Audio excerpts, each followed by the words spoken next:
Buried deep in the petrous part of the temporal bone lies the hearing organ, the cochlea.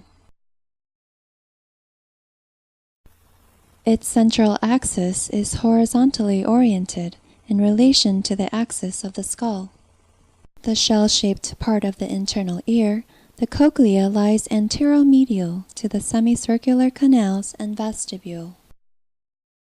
About 35 millimeters in length when straightened, the human cochlea spirals 2.5 times around its central bony modulus, starting with a wide basal coil and tapering to a tighter apical coil.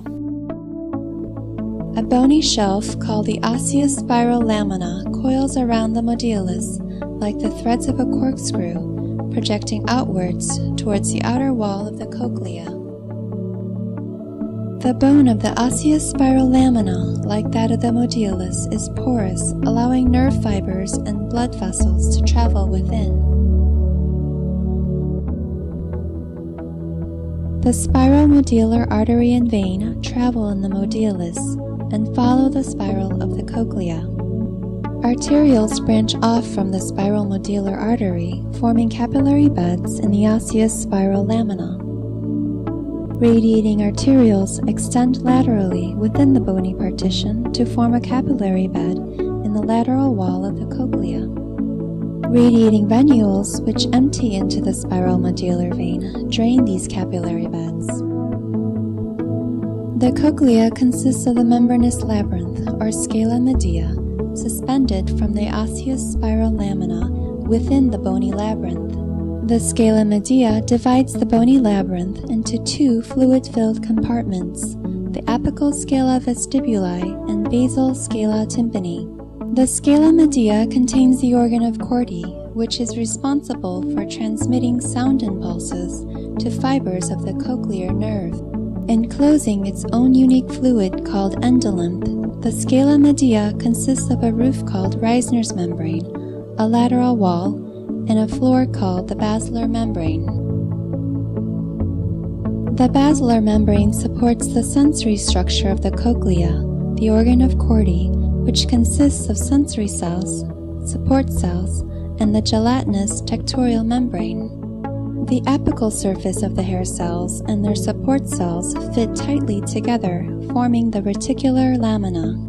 The inner hair cells are closer to the modulus and line up in a single continuous row following the spiral of the cochlea. The stereocilia on their apical surface form an almost continuous wall.